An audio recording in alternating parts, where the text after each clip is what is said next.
The Bacchae by Euripides, translated into English by Michael Wodhull in 1782. Recited by Thomas Whichelow in May 2019.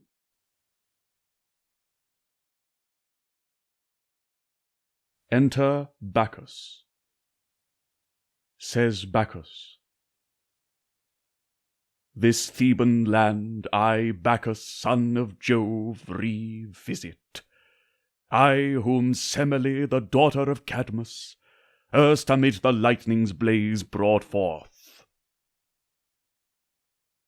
But for a human form exchanging that of the god, I to my native fount of Dirce and Ismenus waters come, and of my mother, whom the thunder smote, behold the tomb, close to her ruined house, where the unextinguishable flame from heaven yet blazes, a memorial of the hate which Juno to her hapless rival bore.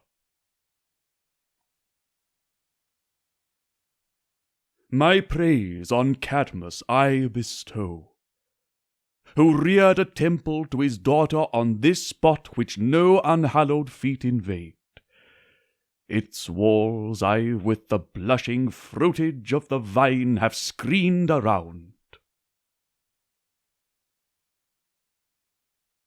But now from Lydia's fields with gold abounding, from the Phrygian realm, and that of Persia scorched by torrid suns passing through Bactrian gates, the frozen land of Media, and through Araby the blessed, with Asia's wide-extended continent reaching to ocean's briny verge, where Greeks are intermingled with barbarian tribes in many a fortress, and well-peopled town where I have led the choral dance and stablished my rites.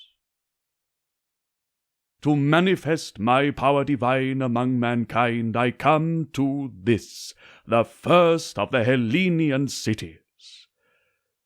Here in Thebes first have I loudly shouted, first have worn the hides of slaughtered stags, and in their hands bade my intrepid votaries wield the spear with ivy bound, the thyrsus.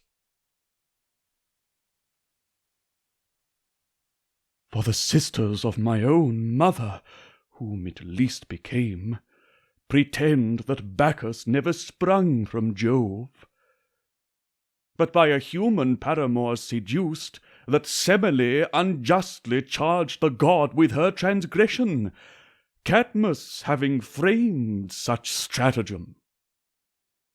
Hence falsely they assert she for this boast was by the Thunderer slain. I therefore have expelled them from their homes. With frenzy smitten, on yon mount they dwell, now destitute of reason. I constrained them to assume the habit in my orgies worn, and every woman of the seed of Cadmus, fired with the same delirium, I drove forth from her abode. They with the Theban youths sit intermingled on the lofty rocks beneath yon verdant pines. Yet must this city, though loath, be taught at length, that to my rites she still remains a stranger, that I plead my mother's cause, and to mankind appear a god, by Jove begotten. But his throne and rank hath Cadmus yielded up to Pentheus, his daughter's son, who wages impious war with me. From his libations who repels me, nor e'er makes mention of me in his prayers. To him I therefore, and to every Theban, will show myself a god. All matters here well settled, then to some fresh land remove. But if the Theban city in its wrath with arms would from the mount my votaries drive, myself will lead the Menades to battle. I for this cause assume a mortal form, and have cast off the semblance of a god.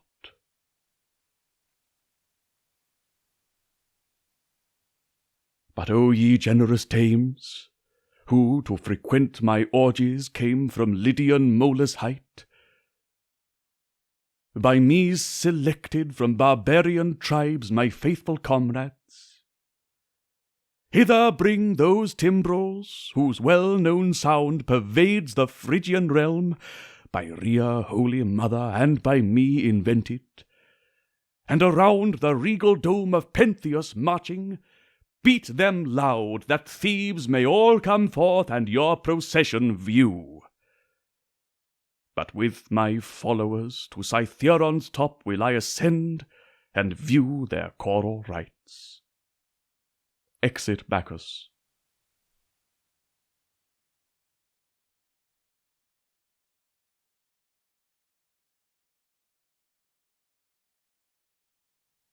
Enter the chorus. Says the chorus, leaving the realms of Asia and the mount of sacred Molus, most delightful toil, pleasing fatigue, I lead the dance prescribed by Bromius, and attune my voice to chant the praises of our God. But who obstructs my path, or who at yonder portal stands? Avaunt, and utter no unhallowed sounds. For as our solemn usages ordain, will I to Bacchus ever wake the song.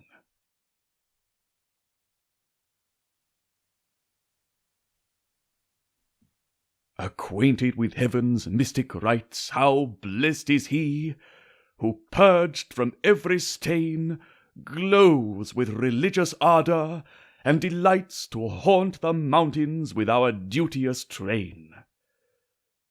Who to the mighty mother yields, to Cybele's dread orgies honour due, and to Bacchus worship true, with ivy crowned Athersus wields. Away, ye votaries of the god, and hither lead the son of Jove, who Phrygia's pathless mountains long hath trod. Mid spacious Grecian streets with transport shall he rove.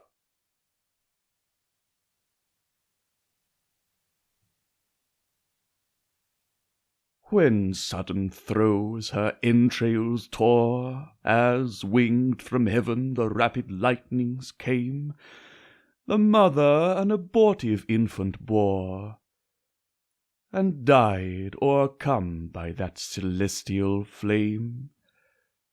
But Jove, in such distressful state, did for his son another womb supply, and safe within his fostering thigh conceal him from Saturnia's hate. At length the horned god he bore, formed by the fates with plastic care, who on his head a wreath of serpents wore. The Menades hence twine the spoils around their hair.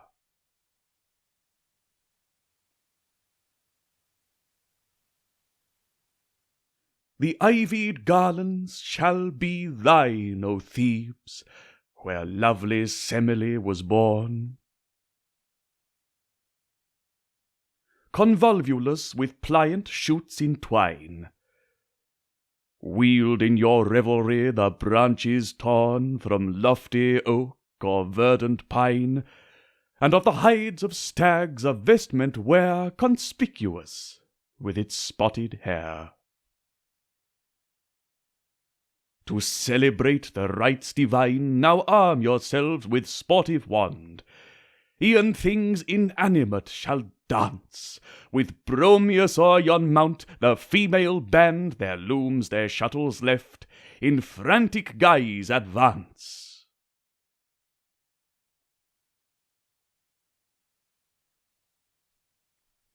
O ye Euripides, sacred race of happy Crete, where Jove himself was born, and Corybantes, with terrific grace on whose bright helms 3 nodding crests are worn. To your inventive skill we owe the timbrel, to a temper whose harsh sound soft-breathed the Phrygian pipes around. On Rhea first did ye bestow that present, which the frantic crew of satyrs from the immortal dame obtained. To the triennial feasts it drew a numerous group at length, amidst whose loud acclaim, pleased on some mountain Bacchus stands, oft as some votary from his agile bands, in the stag's hide arrayed, with headlong speed from its summit to the mead descending, quaffs the wild goat's spouting gore, eager on crude flesh to prey, and to the Lydian hills pursues his way. With Evoe sounds each mountain hoar. Bromius himself conducts the festive band. Rills of milk and rills of wine moisten the enchanted land. For him the bees nectareous treasures stream, and Syrian frankincense perfumes his shrine. The god who lifts a blazing pine swift rushes on, and scattering wide its gleam excites the loiterers. In their mid-career his voice pervades their ear, while wanton in the gale his tresses bright. Inspiring thus their festive strain, he cries, "Advance, O duteous train, my praise to him on Molus' golden height." With loud-mouthed drum and Phrygian shout, record, great Evan, your victorious god, where'er the pipe invites your giddy rout to sports in my beloved abode, such sports as suit the Menades, who climb with fearless step the ridge sublime.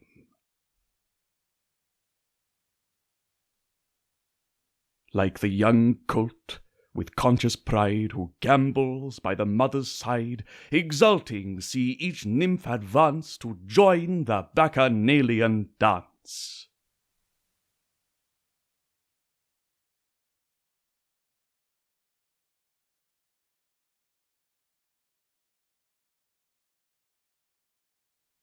Enter Tiresias. Says Tiresias, who from the palace gates calls Cadmus forth, Agenor's son, who reared these Theban walls after he fled from Sidon's coast. Go, say Tiresias seeks him. He my errand knows, and our agreement. Hoary veterans both, to bear the sacred thyrsus, and arrayed in dappled hides of stags, around our heads the flaunting ivy bind. Enter Cadmus. Says Cadmus, my dearest friend, what joy inspired me, when each sapient word that flows from thy instructive tongue I heard within the palace. But I come prepared, invested with these ensigns of the god. For it behooves us with our utmost might to raise the glories of my daughter's son, illustrious Bacchus, who to mortal eyes a potent god displays himself. Oh, where shall we begin, or where conclude the dance, shaking our hoary locks? conduct the steps, aged Tiresias, of thy aged friend, for thou art wise. And I, by night, by day unwearied, with my thyrsus am resolved to smite the ground, though sports like these our age has caused us to forget. Says Tiresias, you sympathize with me, for I too am grown young again, and in the dance will join. Says Cadmus, we in our chariots will therefore mount the hill. Says Tiresias, this might be deemed an insufficient homage to the god. Says Cadmus, old as I am, O veteran, like a child thee will I guide. Says Tiresias, superfluous are our toils, for to Cytheron will the god himself conduct us. Says Cadmus, but shall we alone, of all the Theban citizens, to Bacchus lead the festive dance? Says Tiresias, because ourselves alone are truly wise, but others judge amiss. Says Cadmus, 'twill be a tedious march, but take my hand. Says Tiresias, oh, clasp yours fast in mine. Says Cadmus, I am a man, and hence presume not to despise the gods. Says Tiresias, into the nature of the immortal powers I search not too minutely. Those traditions which from our sires descended, and which long we have preserved, coeval with our birth, by no insidious reasoning, no device of sophisters can ever be o'erthrown. Some will allege I use not the discretion my age requires, when I resolve to dance, and with a wreath of ivy crown my brows. Whether the young or old should lead his choir, the god hath not defined, but claims from all a public homage, though to him no joy mere numbers by their worship can afford. Says Cadmus, since, O Tiresias, thou these solar beams beholdst not, by my words will I to thee perform the faithful office of a seer. Pentheus with speed toward the palace comes, Ichaon's son, to whom I have surrendered the empire of this land. How is he smitten with wonder? What fresh tidings can he bring?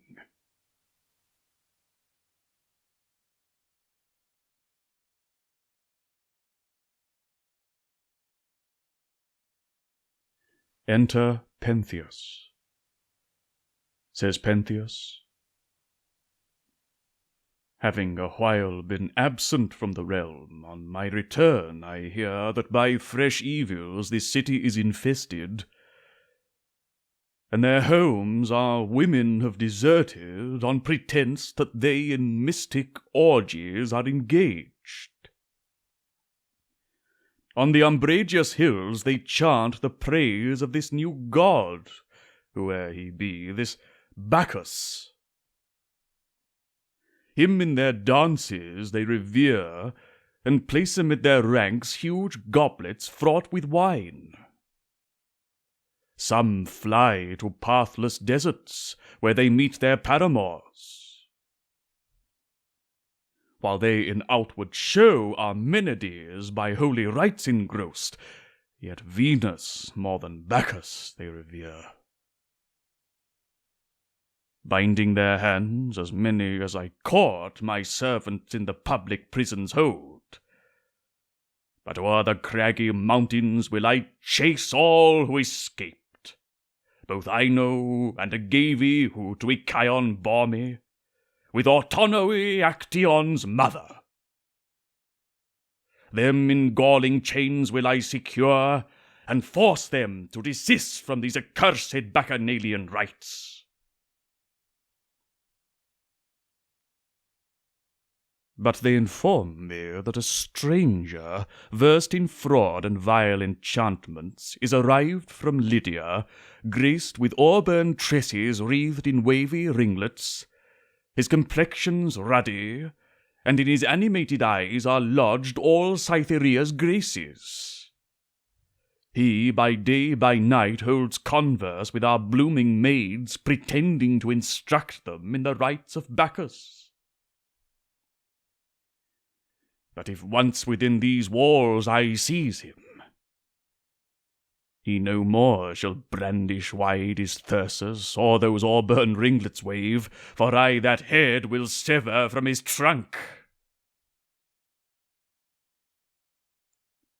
He says that Bacchus is a god, pretends that erst he in the fostering thigh of Jove was lodged secure, though by heaven's flaming bolts he with his guilty mother was consumed, because with lying tongue she styled herself the Thunderer's bride.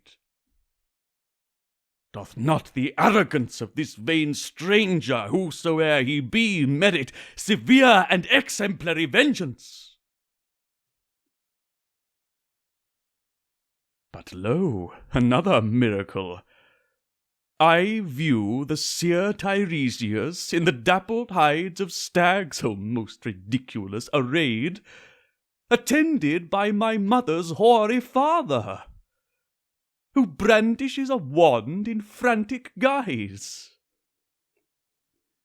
'Tis with disgust, my grandsire, that these eyes behold your venerable age devoid of understanding.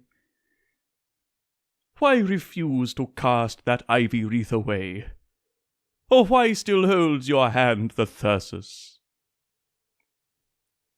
Was it, O Tiresias, through thy persuasion?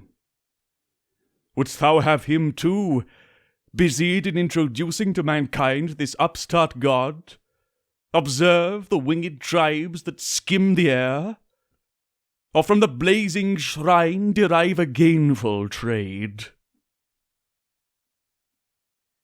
Unless grey hairs had pleaded thy excuse, thou shouldst sit chained amidst yon bacchanalians. For when women share at their feasts the grape's bewitching juice, from their licentious orgies I pronounce no good results.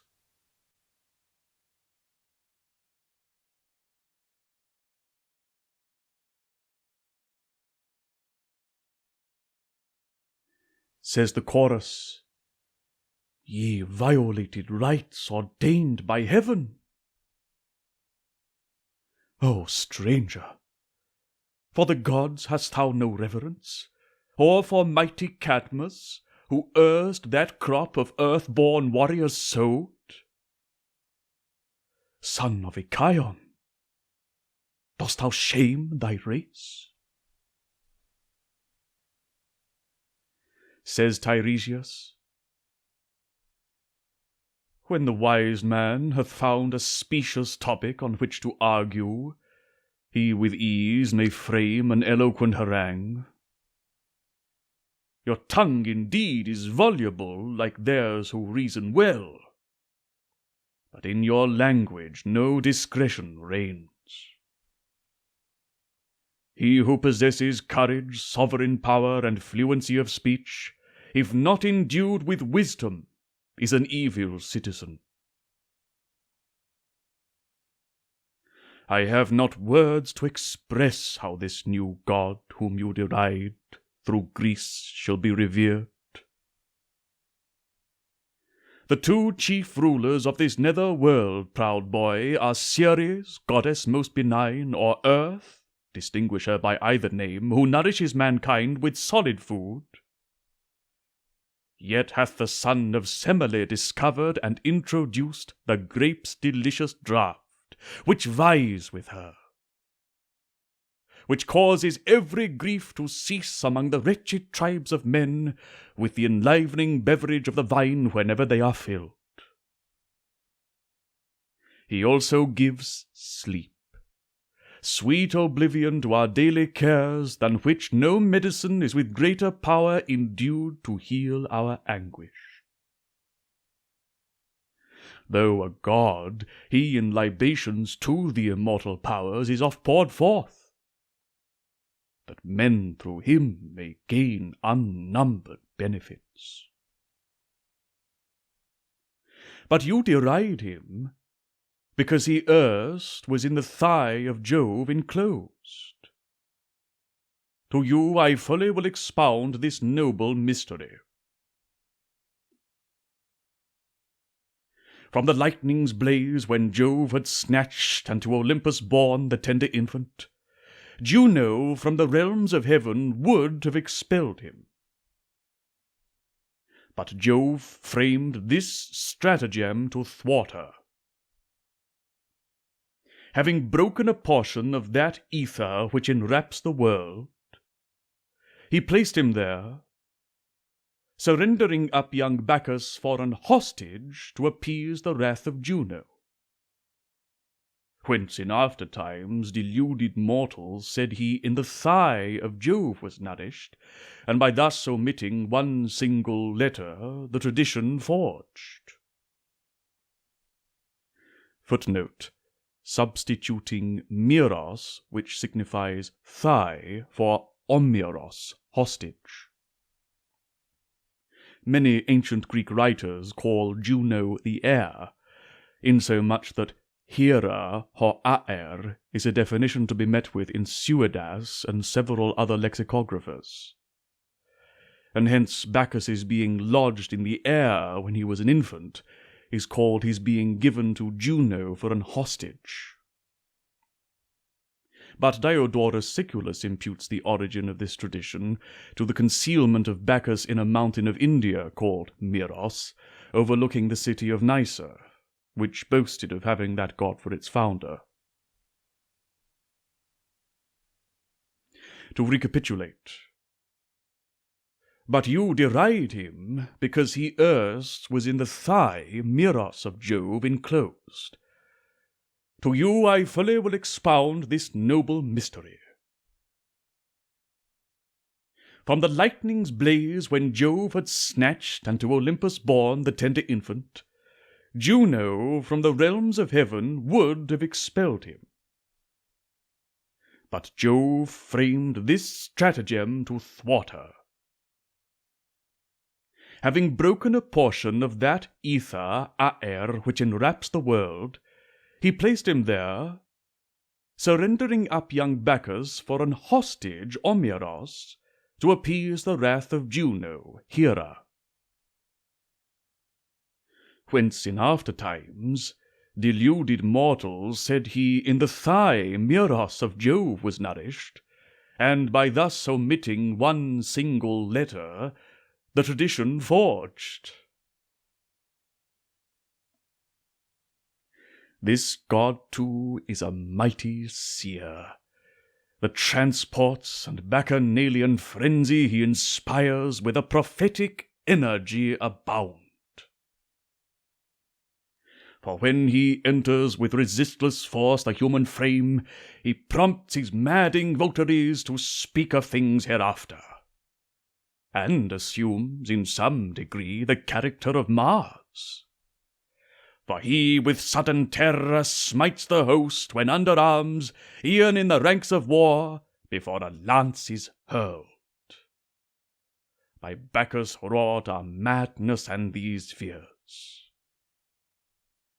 On Delphic rocks may you behold him vaulting, with a torch smiting the cloven summit of Parnassus, and brandishing the bacchanalian branch. He through all Greece is mighty. But, O Pentheus, to my persuasions yield, nor idly boast of your authority, your rank supreme. Learn to suppress the fond conceit, nor think that you are wise. But in this land receive the god, pour forth libations, celebrate his feasts, and on your brow the garland bind. For Bacchus drags not a reluctant train of females to the impure delights of Venus. But in his nature still doth there subsist an inborn modesty which never fails. To this we should look well. For midst the rites of Bacchus, no contagion can infect the bosoms of the chaste. Hath this escaped your notice? You rejoice when crowds beset the gates, and Thebes extols the name of Pentheus. He too delights in homage, I presume. Myself and Cadmus, whom you ridicule, will therefore wear our ivy crowns and dance.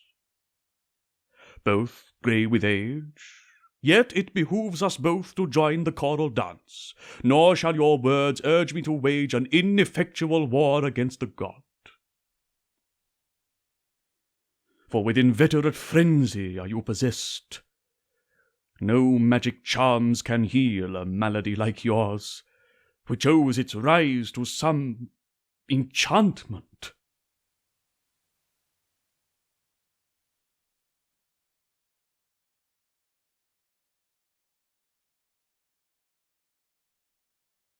Says the chorus, "Aged man, thou hold'st a language not unworthy of Apollo, and wisely payest due honours to young Bromius, that mighty god." Says Cadmus, "Tiresias, O my son, hath counselled thee aright. With us reside, the laws forbid not. But from us thou fliest, though capable, yet destitute of wisdom. What though, as thou averrest, this Bacchus prove at length no god, yet call him one? The falsehood shall do thee credit. Since he is the son of Semele, the opinion that she bore a deity, great honour will reflect on us and all our race.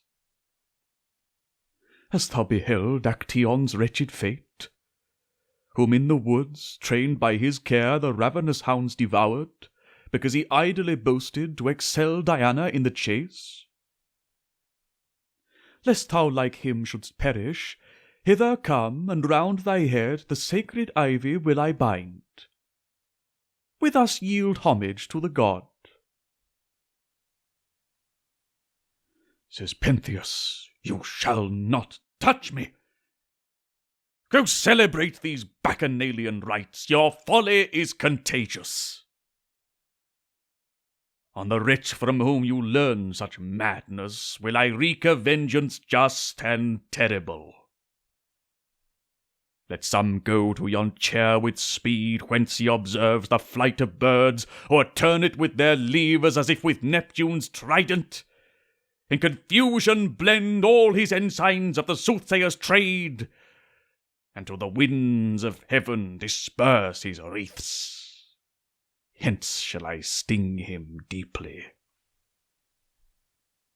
But let others range through the city, and trace out the steps of that effeminate stranger who misleads into fresh guilt our women and defiles the bridal couch.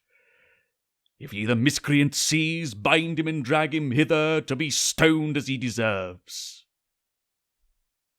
In Thebes shall he behold most inauspicious bacchanalian rites." Says Tiresias, "Unhappy man, you know not what you say.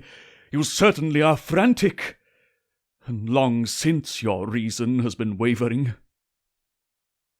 Let us go and offer up our prayers for him, O Cadmus, although his wrath be dreadful, and for Thebes, lest signal vengeance by the offended god should be on all inflicted.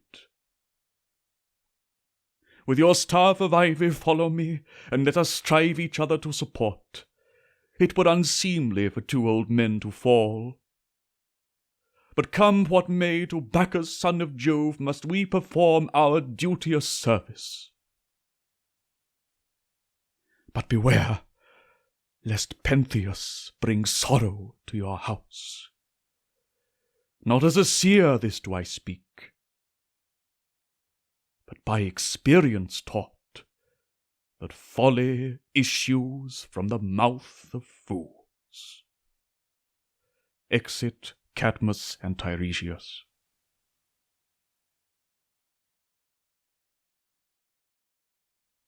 Says the chorus, Religion, O thou venerable queen, borne on thy golden pinions through the world, heardst thou that foul reproach by the blaspheming Pentheus cast on Bromius, Semele's illustrious son, who, crowned with vernal garlands, at the board where genial mirth presides, is most revered of all the blessed immortal powers?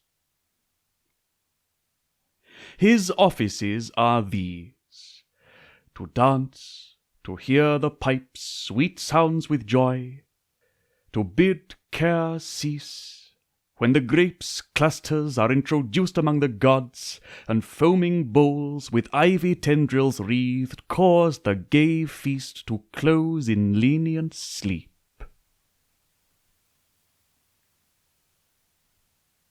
To certain misery the unbridled tongue and frenzy's lawless rage at length must lead. But a pacific life on its stable basis rest, and wisdom is the pillar of a throne. Distant in place, from ether's lucid fields, the gods look down on mortals here below. That science which beyond the scope of frail humanity aspires haunts not the bosom of the sage. Short is life, and they who follow ambition's splendid treacherous lure taste not the blessings of the present hour. I deem their conduct frantic and unwise.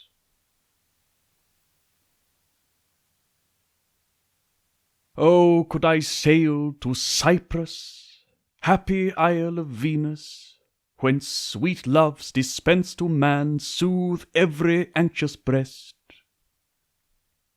or Paphos, where with 100 mouths the waves of ocean fructify the plains, though never aided by refreshing showers; or to the Muses' fair Pierian seat, Olympus' consecrated vale. O Bromius, Bromius, thither lead our chosen band, thou power divine. In those realms are found the Graces, there inhabits young Desire, and there exulting Bacchus' festive train their sacred orgies are allowed to hold.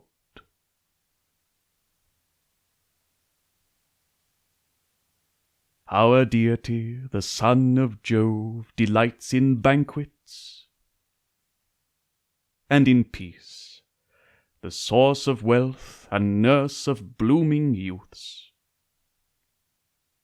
Impartial to the rich and poor, on both he showers unmingled joys of wine.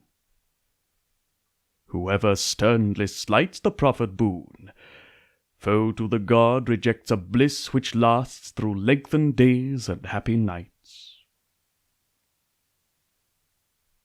'Tis wisdom to restrain our souls from crediting the doctrines taught by men, rashly o'erweening. Whate'er with uniform consent the vulgar long hath practised and approved, as an unquestioned truth will I proclaim.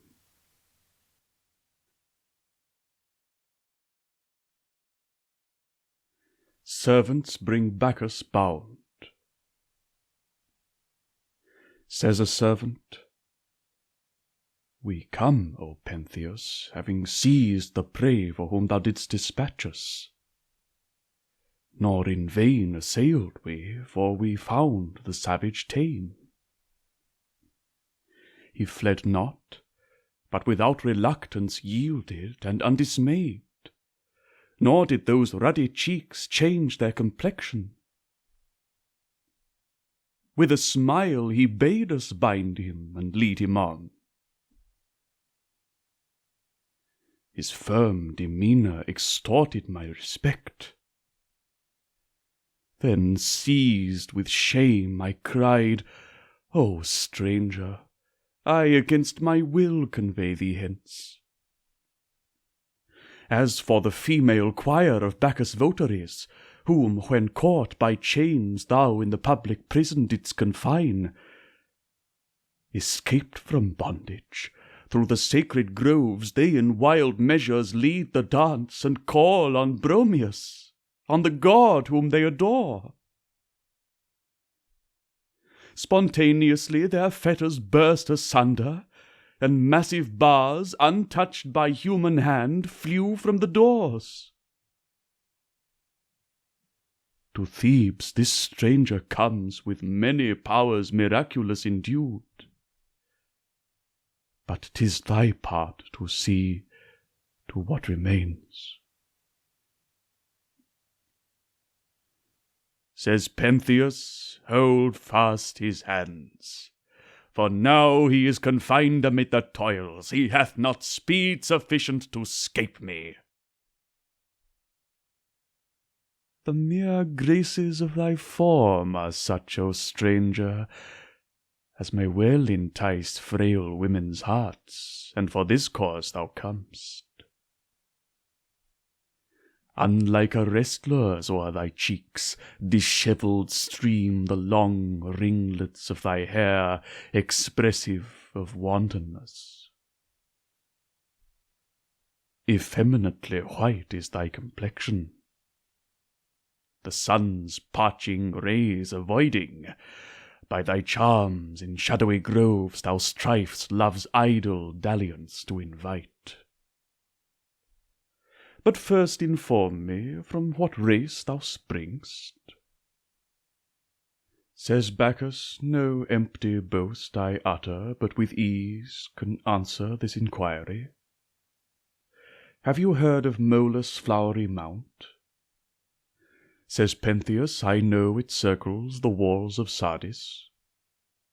Says Bacchus, thence I come. My country is Lydia. Says Pentheus, but from whence dost thou import these rites to Greece? Says Bacchus, by Bacchus, son of Jove, was I initiated. Says Pentheus, is there a Jove in those barbaric regions who begets new deities?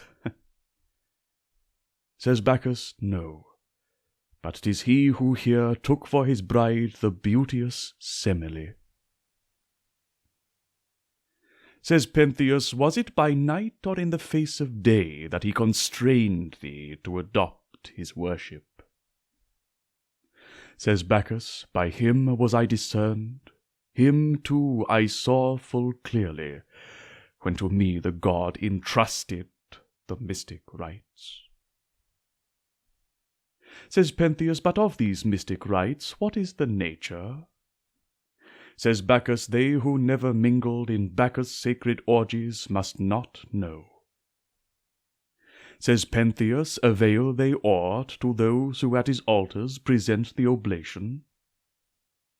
Says Bacchus, though it well deserve all your researches, this you must not hear. Says Pentheus, thou artfully hast vamped up this deceit to raise my curiosity. Says Bacchus, the rites of Bacchus dwell not underneath the roof of bold impiety. Says Pentheus, since thou averrest that thou full clearly hast discerned the god, describe his person. Says Bacchus, he assumed what form he pleased, nor did I issue my commands. Says Pentheus, my question thou full dexterously evadest, and makest no answer. Says Bacchus, he must seem devoid of reason, who mysterious truths unfolds to those who lack discretion. Says Pentheus, camest thou first to Thebes to introduce this god? Says Bacchus, in dance all the barbarians celebrate our orgies. Says Pentheus, because in wisdom they are far beneath the citizens of Greece.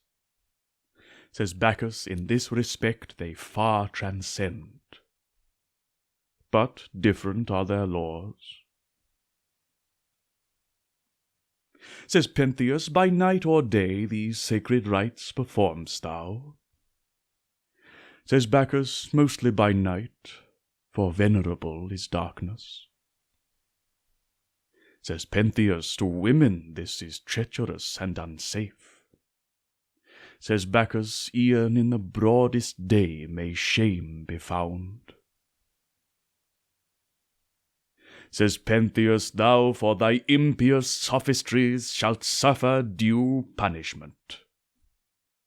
Says Bacchus, for indiscretion you, and want of reverence to the god. Says Pentheus, how bold is Bacchus, practised in the strife of words. Says Bacchus, what shall I suffer? Say, what dreadful sentence on me wilt thou inflict? Says Pentheus, first will I cut thy graceful ringlets. Says Bacchus, sacred are these locks, I nourish them in reverence to the god.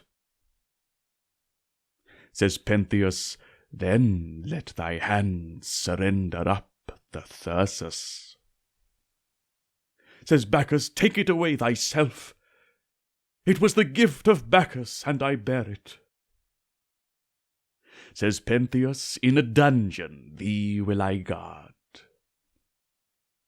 Says Bacchus, whene'er I please, the god himself will instantly release me. Says Pentheus, when midst his frantic votaries thou shalt stand and call upon his name. Says Bacchus, e'en now the god is present, and beholds what I endure. Says Pentheus, where is he? To these eyes he still remains invisible. Says Bacchus, with me, but you are impious and cannot see him. Says Pentheus, hold him fast. He scorns both me and Thebes. Says Bacchus, stand off and bind me not. I still retain my reason, and say this to the distracted. Says Pentheus, I who here am lord o'er thee, repeat it that thou shalt be bound. Says Bacchus, you know not that you live. You neither see nor recollect your very name. Says Pentheus, 'tis Pentheus. Agave and Icyon were my parents. Says Bacchus, such inauspicious fortunes as that name prognosticates, you justly have deserved.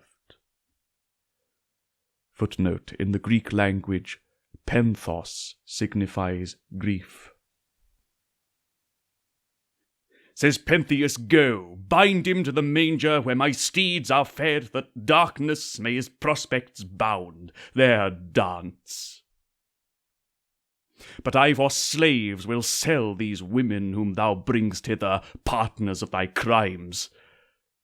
Or from the rattling drum at least restrain their busy hands, and make 'em ply the loom. Exit Pentheus. Says Bacchus, I will retire. For what the fates decree not, necessity constrains us not to endure. But for these scoffs will Bacchus, whom you call a thing of naught, on your devoted head inflict just vengeance. For while me you wrong, you drag in galling chains the captive god. Exit Bacchus guarded.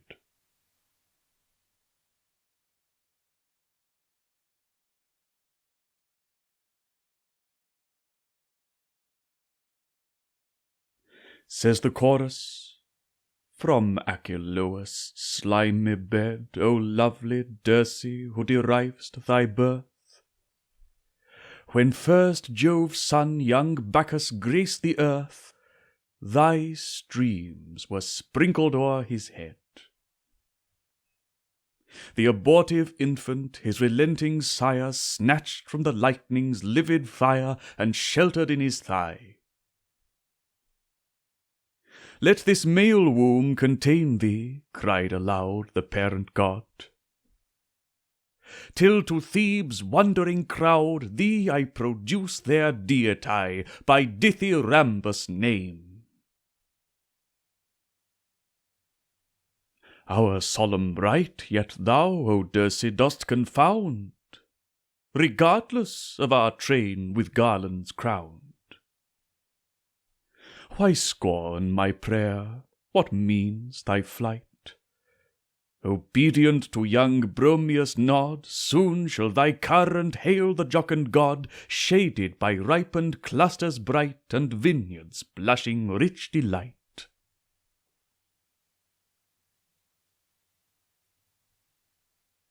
But with what ungoverned rage amidst our orgies stalks yon earth-born king, Pentheus, who from the dragon's teeth did spring the prop of bold Icion's age. No human features mark that savage face. He, like the giant's bloody race, defies the immortal powers. Midst Bromius' votaries, while I tread the plain, me will the tyrant bind with galling chain. The partner of our festive hours already in a dungeon he detains, secluded from the beams of day. O Bacchus, son of Jove, dost thou survey the priest who chants thy hallowed strains, exposed to fate's impending scourge? Descend benign from steep Olympus' verge, brandish thy thyrsus, and repress that ruthless miscreant's wantonness.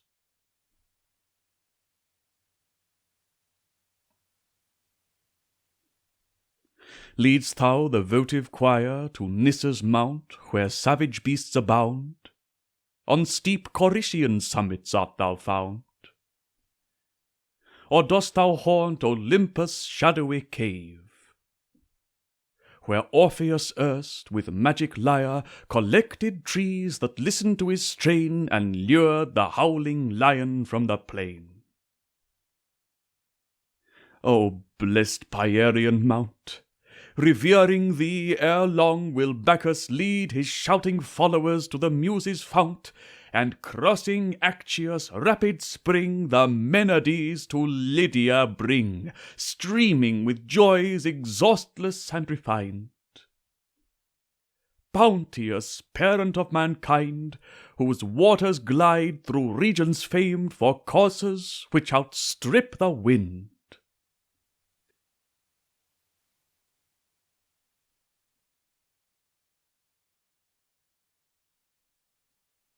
Says Bacchus within, Ho! Listen, listen, listen to my voice, ye Bacchanalian nymphs. Says the chorus, Who's there? Whence came the sounds of Evius which thus call me forth? Says Bacchus within, To you again I speak, e'en I, the son of Semele and Jove. Says the first semi-chorus, Thou mighty lord, O Bromius, Bromius, join our votive choir. How horribly the ground beneath our feet shakes! Venerable god, ere long the house of Pentheus from its basis shall be hurled. Refulgent in the portals Bacchus stands, to him yield duteous worship. Says the second semi-chorus, we obey. See the beams starting from yon marble columns. Within those chambers the triumphant shouts of Bromius shall be heard. Says the first semi-chorus, Light, light the torch, the blazing torch, and fire the house of Pentheus. Says the second semi-chorus, Beholdst thou not the rising conflagration? And on the sacred tomb of Semele, how with redoubled force those embers burn, the relics of Jove's lightning.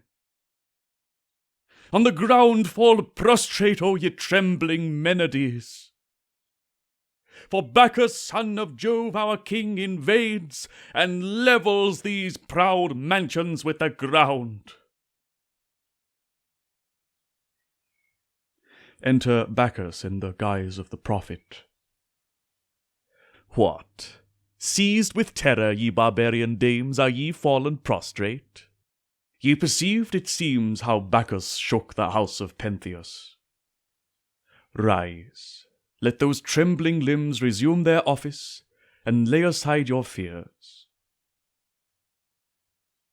Says the chorus, O thou who pour'st a splendour o'er our bacchanalian rites, thee with what transport I again behold! Forlorn we wailed thy absence. Says Bacchus, by despair were ye encompassed, borne to Pentheus' house when I was sentenced to the gloomy dungeon. Says the chorus, what could I feel but horror? For what friend had I if thou hadst failed?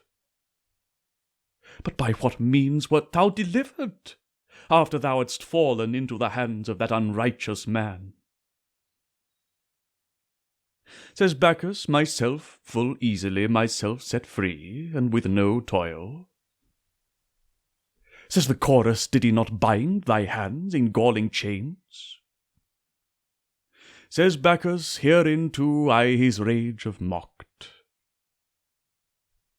For what he thought he had secured his prisoner, me he touched not, but was soothed with empty hope. For having found a bull in the same stall to which they had confined me, the beast's tough hoofs he shackled, breathing ire. Sweat from each pore distilled, and with his teeth he gnawed his lips, while I sat near at hand, an unconcerned spectator. But meantime Bacchus on his arrival shook the walls, and kindled on his mother's sepulchre the sleeping embers, which when Pentheus saw, he thought the mansion blazed, and ran impetuous, now here, now there, commanding his attendants to bring all Achelous. To no purpose did every servant toil, but he the flames left unextinguished, and on a surmise that I had scaped, into the palace rushed with his drawn sword. Then, Bromius, I describe each circumstance as it to me appeared, within the hall a meteor in my shape composed, which the distracted Pentheus smote, wounding the air as if he had transpierced my vitals. Bacchus then afflicted him with greater evils, for he dashed the roof upon the ground, and the whole structure broke into 1,000 fragments, while he viewed the scene of my captivity. A scene to him most inauspicious. Through fatigue his sword he from his hand let fall, and droops unnerved. Presumptuous man, who with a god hath dared to wage this war. But undismayed I from those doors, the bacchanalian choir conducting, join your band, nor heed the wrath of Pentheus. But I deem he soon will reach the vestibule, for I his sandals hear within resounding. After these events, what vehement reproaches will he utter? Yet will I meet him calmly, though he come breathing dire threats. For it behooves the wise to curb the sallies of outrageous ire.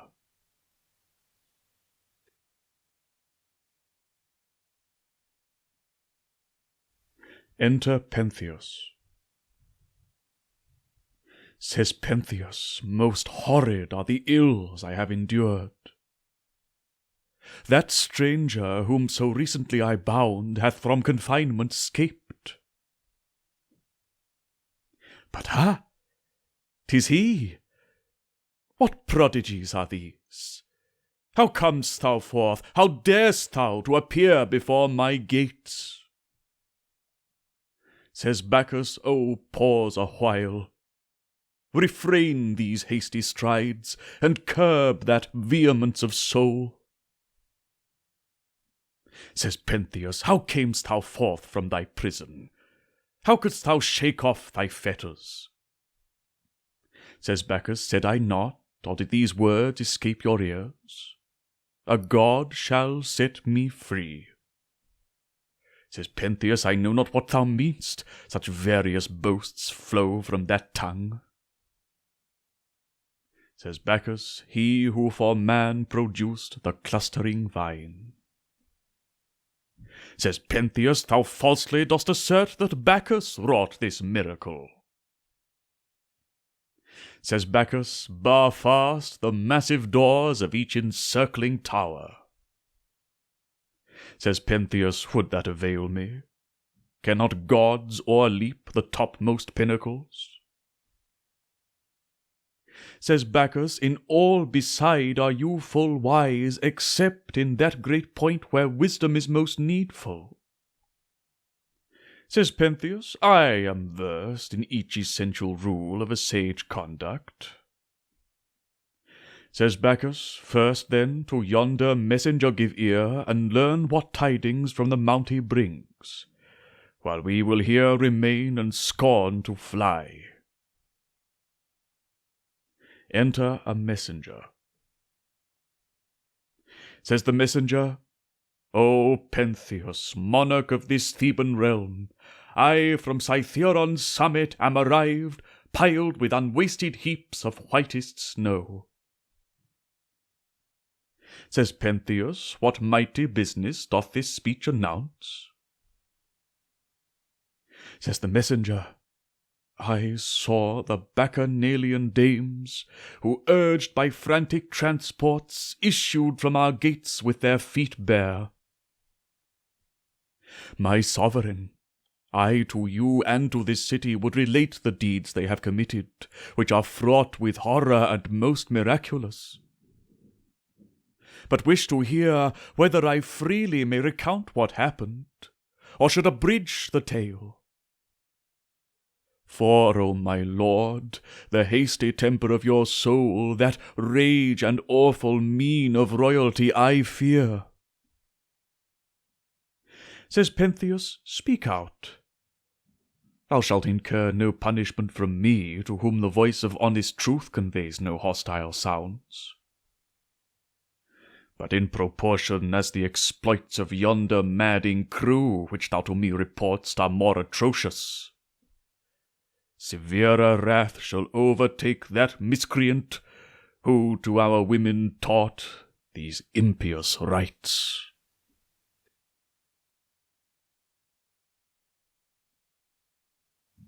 Says the messenger, our heifers in large herds the mountain's brow ascended, as the sun his orient beams diffused to warm earth's surface. There I saw 3 groups of women. O'er the first Autonoe presided, o'er the next your royal mother Agave, and the third was Ino's band. Carelessly stretched upon the ground all slept. Some for their pillow chose the leaves of fir. On the oak's casual foliage spread beneath, while others decently reclined their heads. Nor had the intoxicating bowl or sound of the shrill pipe, as you assert, impelled them to wander through the verdant grove in quest of Venus' joys impure.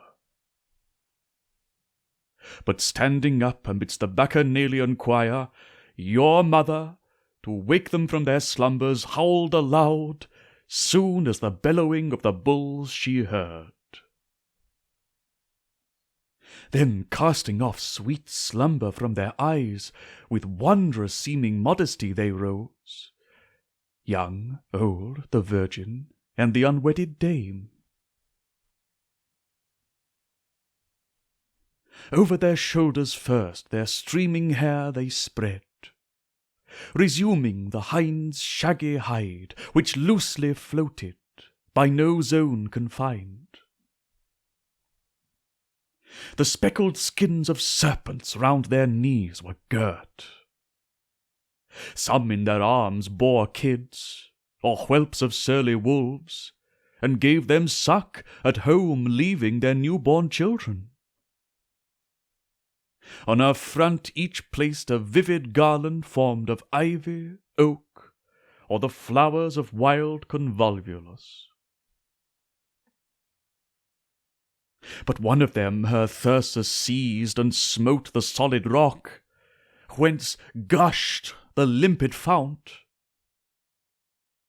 Another plunged her wand into the ground, from whence the bounteous god caused streams of wine to issue forth. While they who wished for milk, thrusting their fingers only through the turf, found lacteous currents follow. Honey dripped from every staff with pliant ivy bound. Had you been there and seen these prodigies, you, to that deity whom now you scorn, had yielded homage. We together met, leaving our oxen and our fleecy charge, among each other a debate to hold on their miraculous and strange exploits. But an impostor, who in cities long had exercised his fluency of speech, addressed us in these terms. O ye who dwell upon this hallowed mount, are ye disposed from her wild orgies forcibly to drag Agave, Pentheus' mother, and perform an acceptable service to our king? His words approving, we behind the thicket in ambush placed ourselves. They wildly moved, their band collecting at the stated hour to celebrate their feasts, with a loud voice invoking Bacchus, Bromius, son of Jove. The savage beasts, the very mountain, shared their bacchanalian transports. Where they trod, all nature whirled around. But near me leaped Agave. Starting up, I, from the thicket where I lay hid, sprang forth and ran to seize her. She shrieked aloud, O ye, my nimble hounds, these men would hunt us down! But follow me, each with their thyrsus armed! By hasty flight from these infuriate bacchanalian dames we escaped, but they our grazing herds invaded, though in their hands no steely weapon gleamed. You might have seen one seize and firmly hold a fatted heifer, others rent the limbs of steers asunder. Ribs and cloven hoofs were tossed around, from branching pines distilled morsels of flesh and intermingled gore. The raging bulls, who menaced with their horns, were in a moment stretched upon the ground, assailed by many a blooming maid. The daughters of royal Cadmus from the flesh tore off the hides ere you could close your eyes. And swift as birds that cleave the air, they to that vale were borne, where o'er Aesopus' current waves the plenteous Theban harvest. On they rushed midst Hygia's and Erythra's swains, who dwell beneath Cytheron's mount. With hostile rage all their opponents scattered, and dragged forth the shrieking infants from their lowly cots. But whatsoe'er they on their shoulders placed, though fastened by no bandage, close adhered and fell not to the earth. No, not e'en brass or ponderous steel. Unsinged their tresses bore the lambent fire. But in their wrath the peasants, harassed by Bacchus' votaries, took up arms. A wondrous spectacle, O king, ensued, for by our brazen spears no blood was drawn. Hurled from their hands, but where the thyrsus smote, a grisly wound appeared. That female troop discomfited the warriors, not without the assistance of some deity. Then came back to their station, to those very springs which for their use by their benignant god were opened. There they cleansed the sprinkled gore, and serpents with their tongues wiped clammy drops from their discoloured cheeks. My lord, admit into this city whosoe'er he be, this power divine, for wondrous is his might. I am informed, this also they aver, that he, the grape, that medicine for our cares, bestowed on favoured mortals. Take away the sparkling wine, fair Venus smiles no more, and every pleasure quits the human race.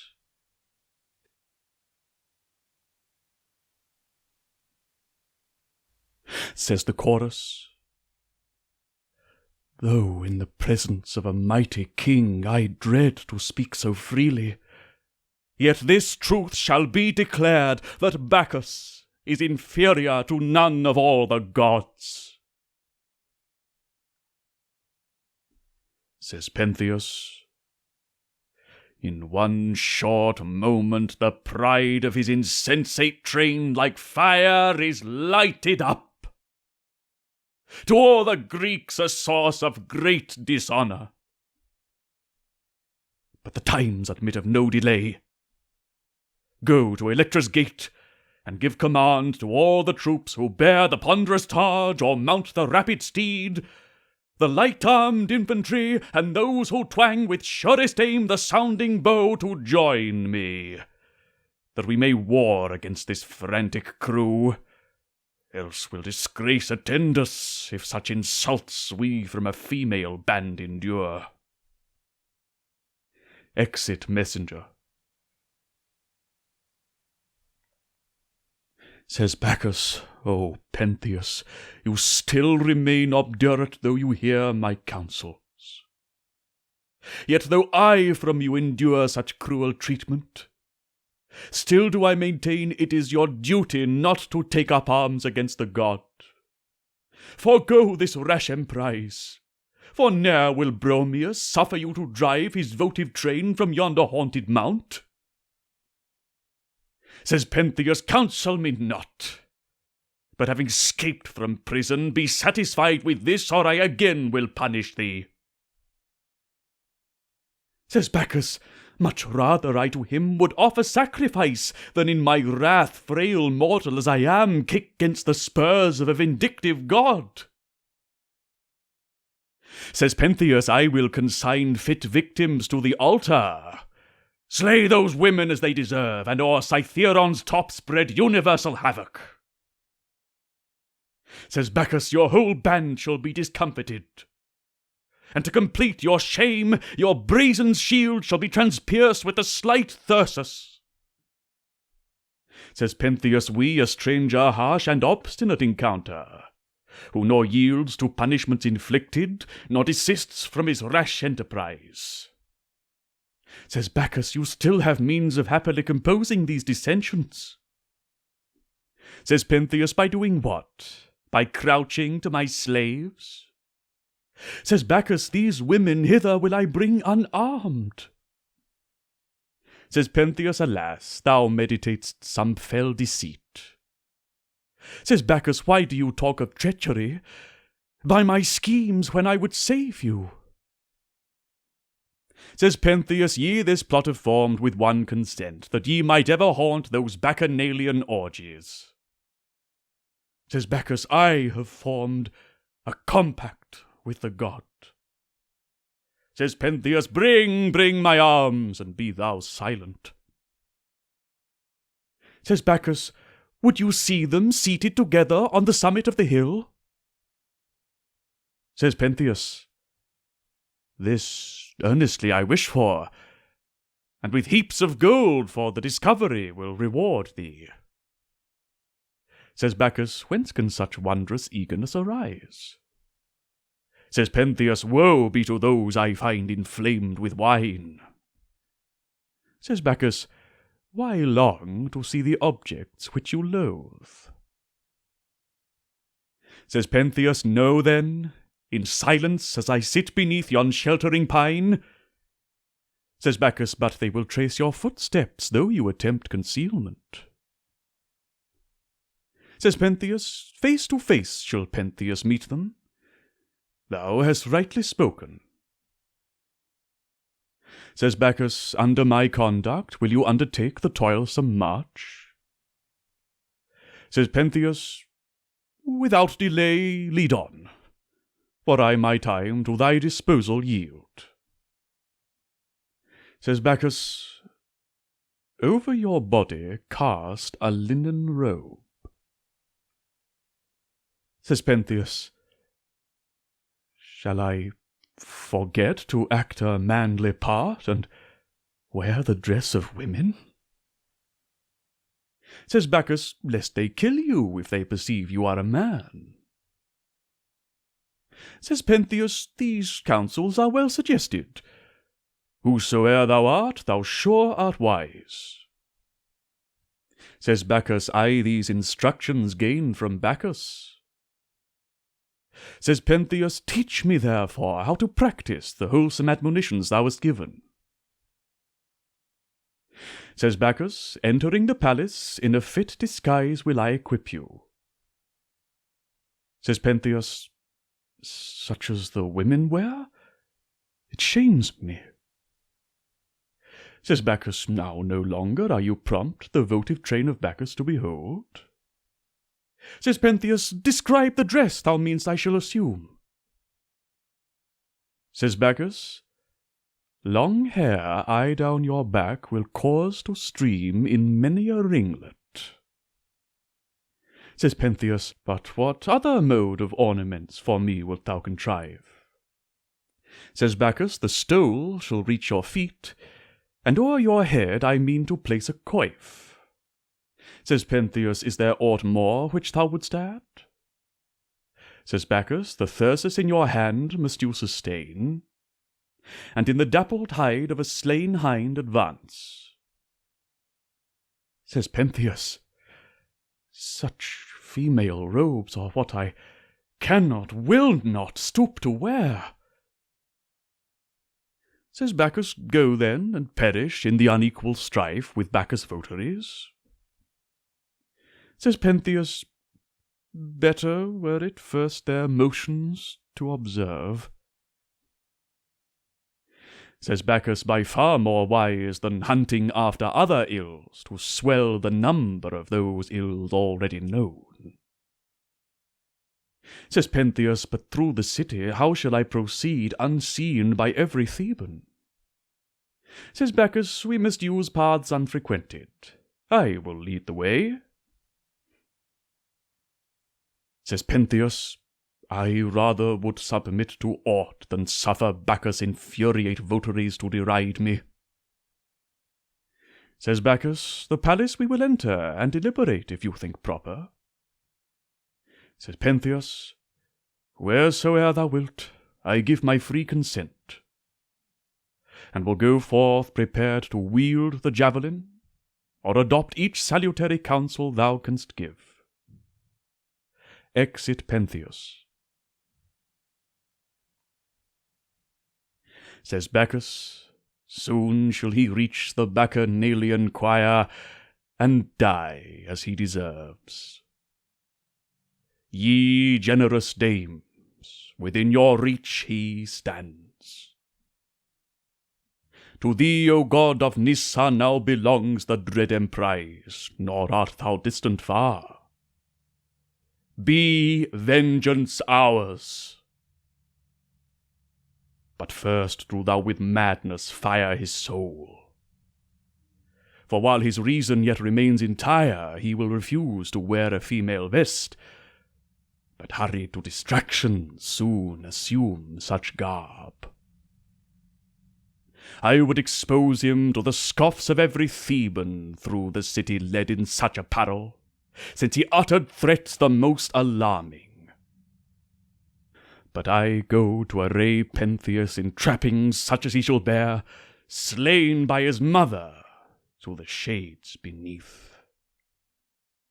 Thus shall he know dread Bacchus, son of Jove, a god most terrible when he asserts his slighted power, but gracious to mankind.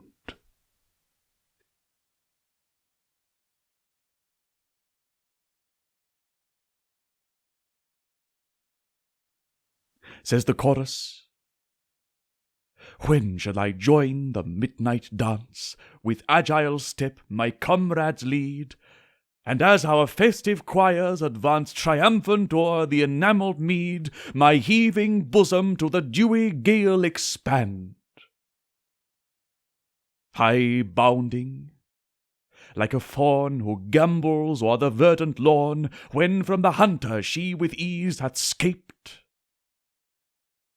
and sprung from the entangling snare, in vain a clamorous troop pursue. Swift as the storm bursts through the troubled air, she leaves them far behind, and in the dale, midst gushing rivulets, anew tastes the sweet charms of solitude, while interwoven thickets rude her favourite habitation veil. What greater privilege midst the fell debate can sage or chieftain from the gods request than that of ever fastening on the crest of the miscreant whom we hate? Pleasure with unsullied fame ever must alliance claim.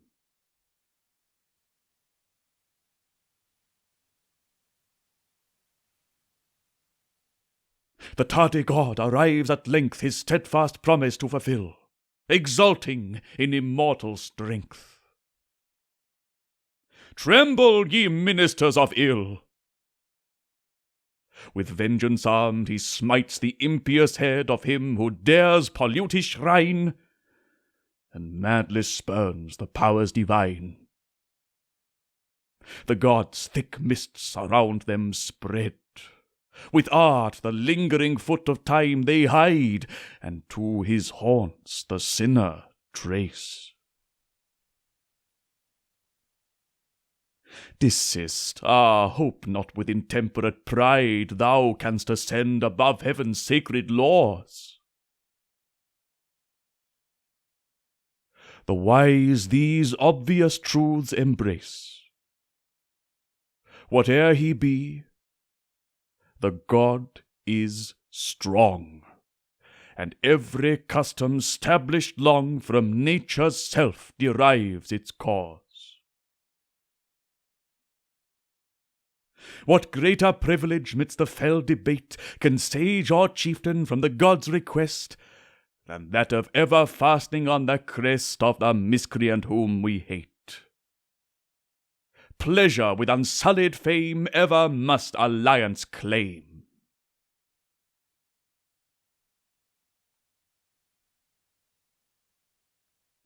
Blessed is the man who scapes the stormy wave, and in the harbour finds repose. He too is blessed, midst dangers brave, who soars above the malice of his foes. And now these, now those possess superior talents or success. Distinct their aims, but hope each bosom fires. There are a rich increase who find the vows of some are scattered in the wind. But in my judgment, blessed are they who taste, though only for the day, the joys their soul desires.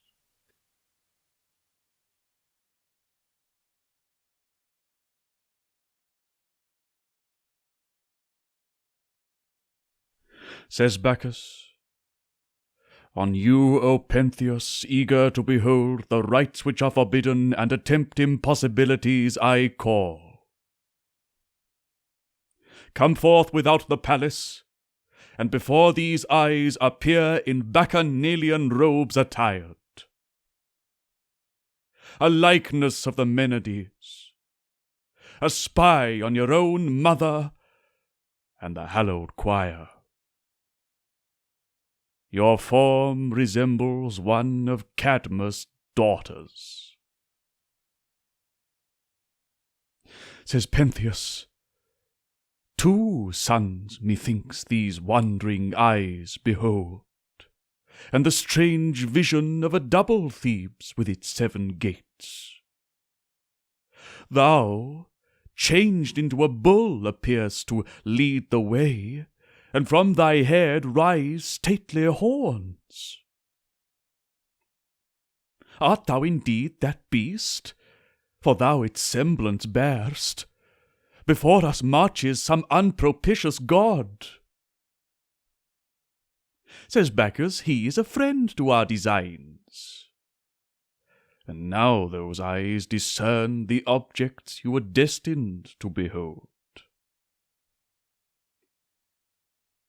Says Pentheus, "What semblance do I wear?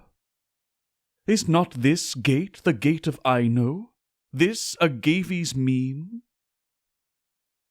Says Bacchus, "Fixing my eyes on you, methinks e'en now I see them. But those tresses are misplaced, and loosen from the coif which I bound o'er them." Says Pentheus, "By shaking them, as in my house I trod with Bacchanalian transports, in wild dance I have dishevelled them." Says Bacchus, "But I, whose office is to attend you, will their braids renew. Lift up your head."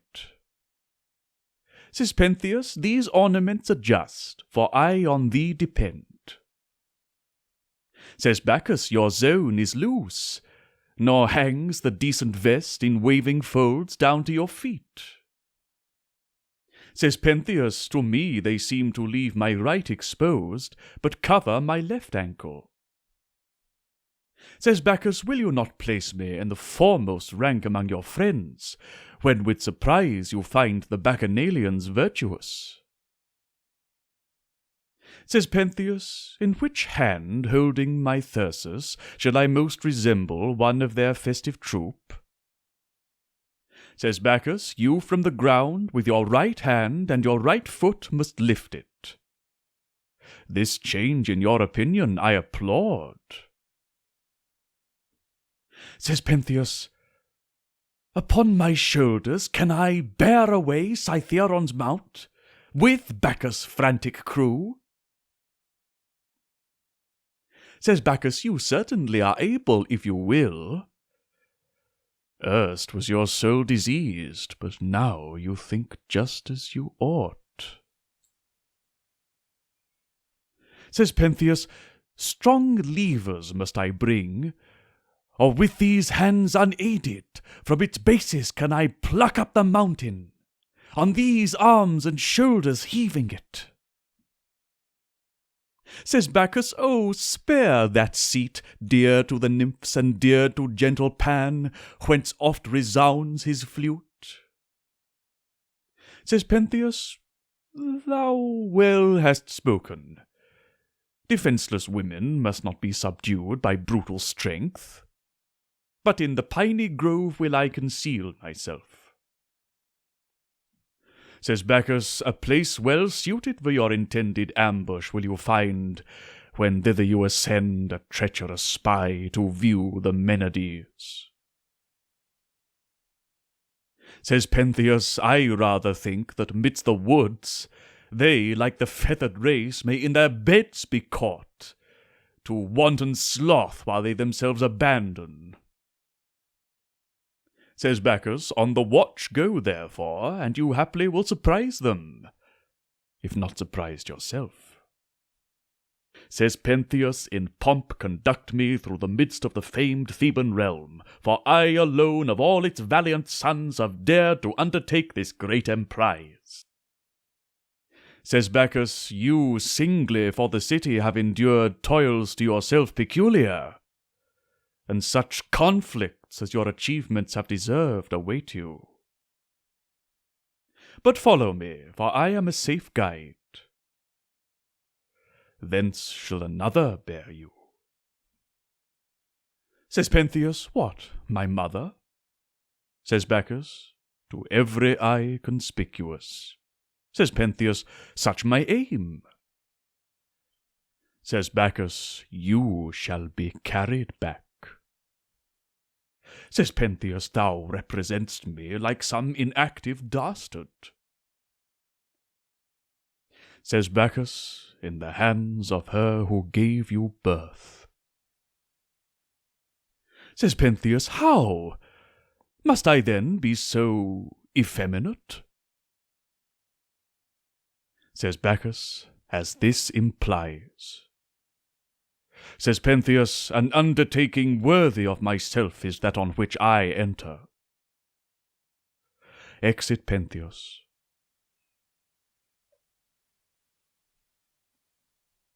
Says Bacchus, you in wrath are dreadful, and to dreadful scenes of blood rush with impetuous step.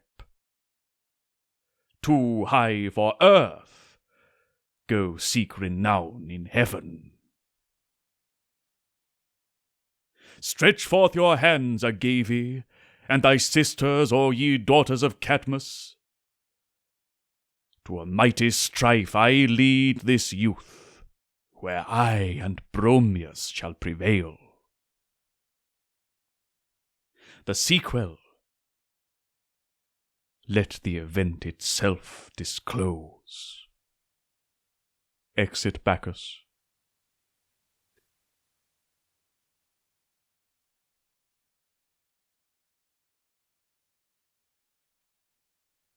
Says the chorus, swift hounds of madness, the steep mount ascend. To Cadmus' daughters at their mystic rite hie instantly. Each bosom rend with that portentous rage your stings excite 'gainst yon distracted spy in female vest, who, with a treacherous purpose dressed, the hallowed Menades invades.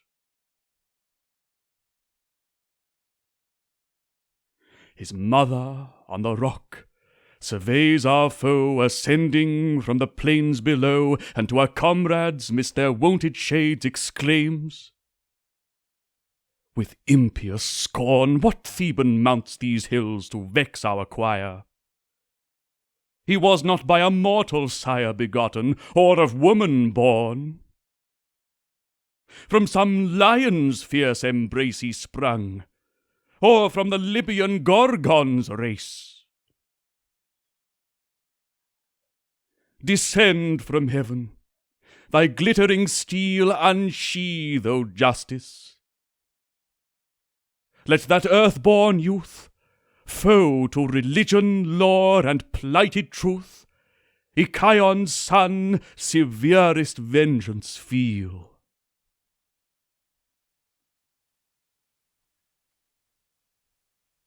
With views tyrannic and immoderate ire, where Bacchus loves his midnight sports to hold, and Semele's devoted choir her praises chant, he ranges uncontrolled, as if man's feeble prowess could defy the unconquerable deity.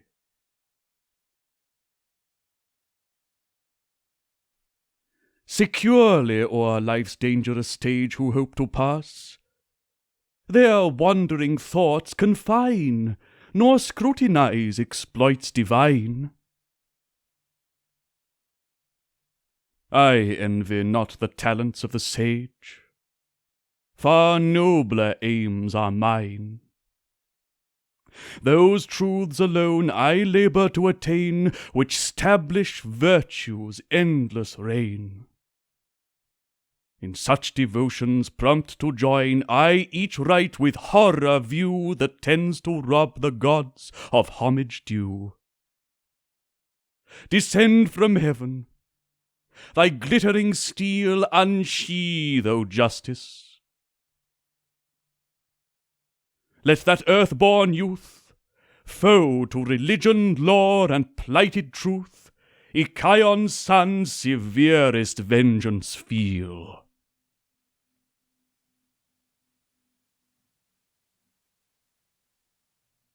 Assume the bull's tremendous form, a dragon armed with 1,000 heads arise, or with the lion's glaring eyes, thou mighty hunter, rouse the gathering storm.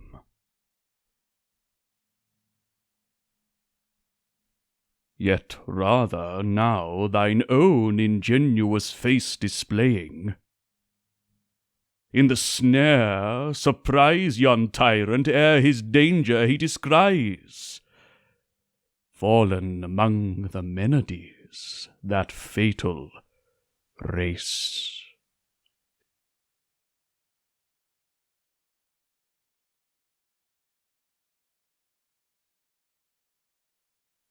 Enter a messenger. Says the messenger, Ye mansions prosperous erst in Greece, and founded by that old man of Sidon in these meads who sowed the earth-born crop when he had slain the dragon.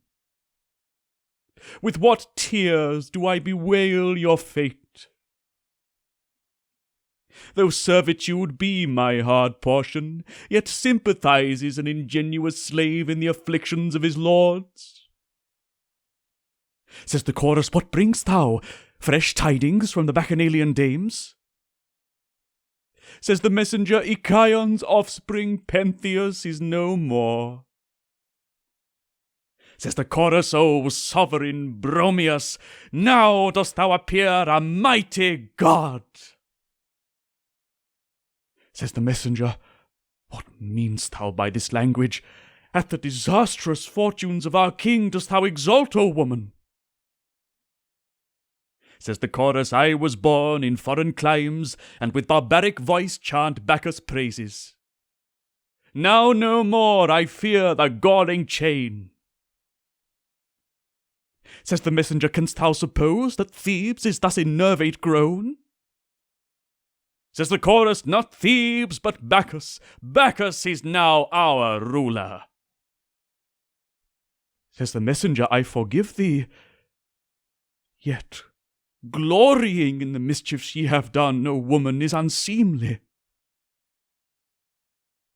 Says the chorus, By what fate the miscreant died, inform me.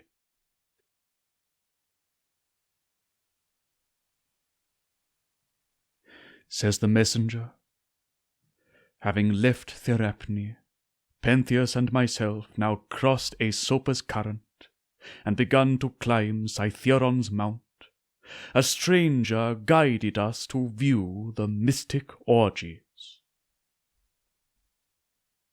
On my lord I tended.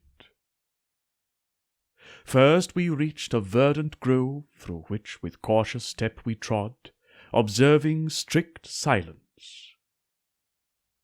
For unseen we hoped to see. There was a valley, which on either side was bounded by a precipice, refreshed by many a spring, and shaded o'er with pines, where sat the Menades, their hands employed in pleasing labours. Round their battered thyrsus some wound anew the ivy, while the rest, leaving the craggy summit of the hill like sportive coursers from the yoke released, sung to each other in alternate strains their bacchanalian hymns. But hapless Pentheus, beholding not the female band, exclaimed, O stranger, from the spot on which we stand, the gestures of the Menades these eyes distinctly cannot see. But if we mount the neighbouring hillock, on whose summit grows a lofty pine, I better shall discern their rites unseemly. Soon as he had spoken, wrought by the stranger, an exploit I witnessed the most miraculous. for with his hand he seized the topmost branches of the pine which towered to heaven, and trailed them in the dust. Thus, like a bow, or like the crooked wheel, which with unwearied motion in a circle around its axis whirls, the stranger warped the stateliest trunk which on the mountain grew with more than human might. Then, placing Pentheus upon the branches of the pine, he loosed his hold with gradual caution, lest the king might from his seat by an elastic bound be shaken. But the tree, on which my lord still kept his seat, towered upright to the skies. Here by the Menades was he discovered ere he beheld them. For exalted thus, he now was more conspicuous than before. The stranger was no longer to be seen. But from the clouds a voice burst forth, supposed to be by Bacchus uttered. O ye nymphs, I bring the miscreant hither, who derides both you and me, and the mysterious orgies which I ordained. 'Tis yours to punish him. Scarce had he spoken, when the sacred flames, from heaven descending, overspread the ground. No rustling motion of the leaves was heard, nor roared the beasts of prey. Yet not distinctly did the voice reach their ears. They rose to listen, and wildly gazed around, till he afresh issued his mandates. Soon as Cadmus' daughters clearly distinguished the commands of Bacchus, like winged doves they ran with nimble foot. Agave, mother to our king, her sisters, and all the Bacchanalian dames o'erleaped the foaming torrent and the craggy rock, for Bacchus had breathed frenzy on their souls. Descrying Pentheus seated on the pine, first at the monarch's head they hurled huge stones, mounting an adverse cliff, and strove to smite him with the torn branches of the pine. Their comrades, the missile Tiresias, aiming at the foe, wasted in air their unavailing rage. Too high for them to reach, he sat regardless of danger, till at length they, with a force like that of thunderbolts, threw arms of oaks, which they had rooted up without the aid of iron levers. But when their toils remained unfinished, O ye Menades, Agave cried, collected in a ring around the tree, take hold of it, and seize the beast who to its summit hath ascended, lest he divulge our god's mysterious rites. They at the signal with 1,000 hands grasped the firm pine, and tore it from the ground. To earth high mounted, from its giddy top fell Pentheus groaning, for he knew his fate was near. His wretched mother, like a priestess, began the sacrifice. He threw the caul from his dishevelled hair, that she her son might recognize, nor in his gore imbrue her ruthless hands. He touched her cheeks and cried, I am, O mother, your own Pentheus. Pity me then, my mother, nor destroy your offspring, though I have transgressed. But she, foaming with rage, rolled her distorted eyes, reft of her better reason, and possessed by Bacchus, nor could his entreaties move her stubborn soul.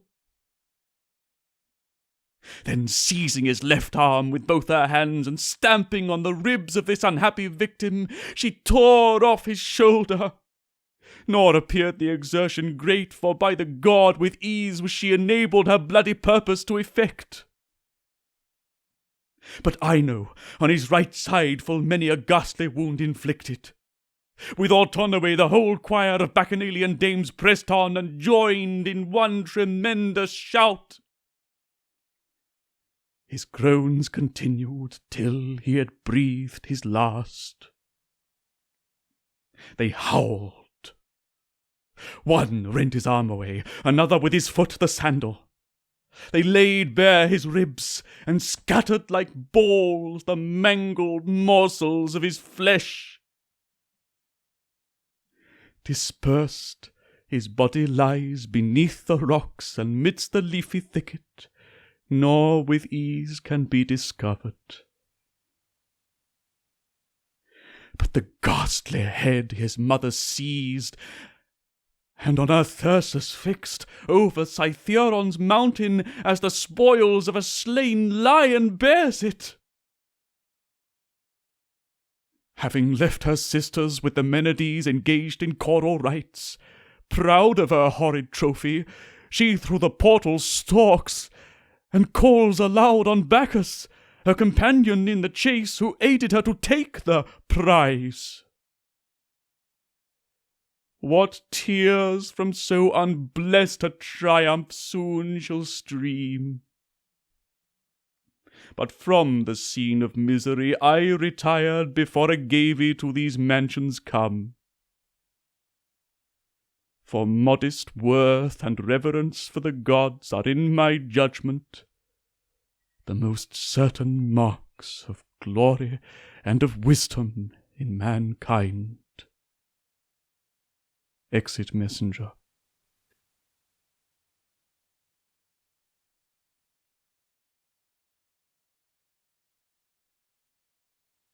Says the chorus, Bacchus claims the choral lay. Sing we Pentheus' sad disgrace of the dragon's mighty race, who in female vestments gay, sure pledge of death, the sacred wand bore enwreathed with ivy band, by the bull's false semblance led to inevitable fate. Ye Menades who spring from Cadmus here, on him the god hath wreaked his hate, our presumptuous foe hath bled with many a groan and many a tear. Heroic strife! The mother tore her son, and in his streaming gore did her triumphant hands imbrue. But I cease the warbled strain, for hither fierce Agave hies, madness glaring in her eyes. She to Bacchus hath been true, let her join our hallowed train.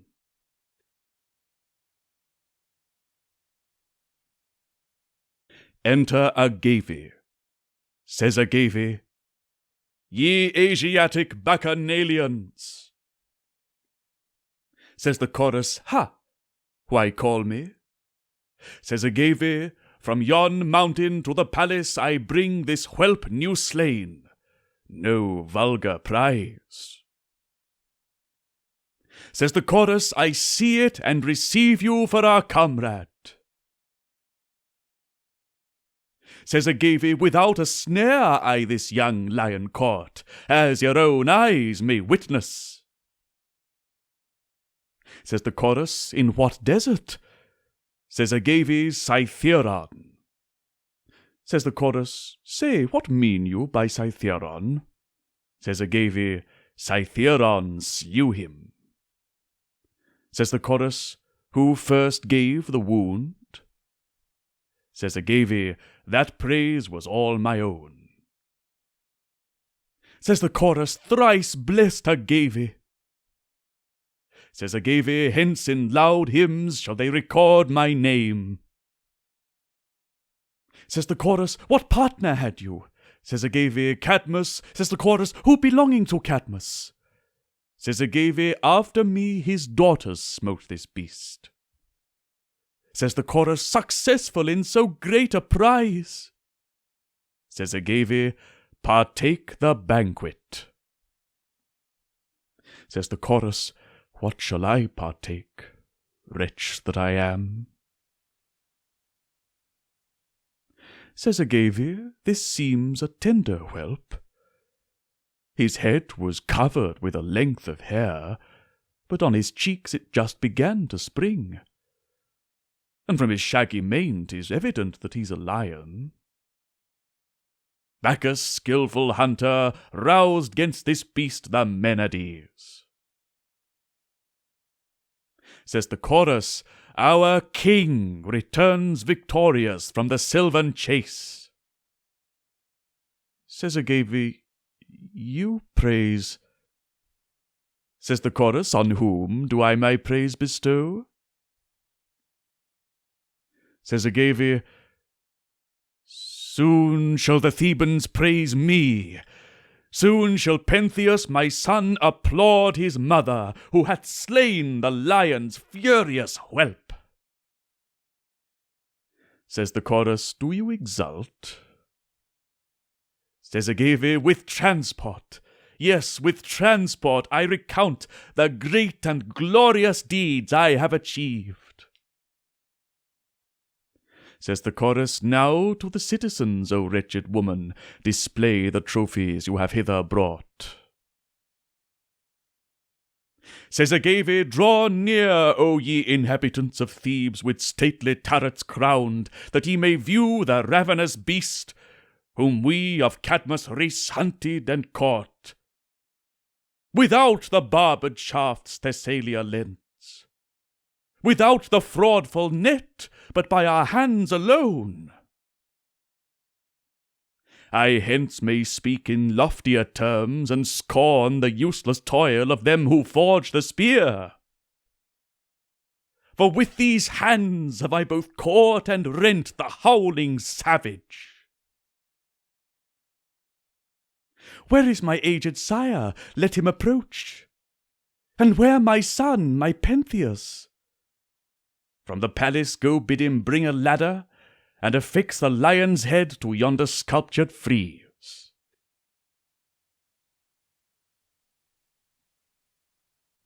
Enter Cadmus. Says Cadmus to his attendants, follow my steps, and in procession march before these mansions, O my friends, who bear that miserable burden Pentheus' corse, which after long researches I have found upon Cytheron's cliff, and hither bring in pieces torn and from the tangled thicket collected. For I heard the audacious deed my daughters have committed. Through the streets as I with old Tiresias to perform the rites of Bacchus went. The sacred mount revisiting, I thence convey my son, slain by the Menades. Autonoe, wife to Aristeus, mother of Actaeon, and with her I know I beheld. Possessed by frenzy, midst the thicket still they range.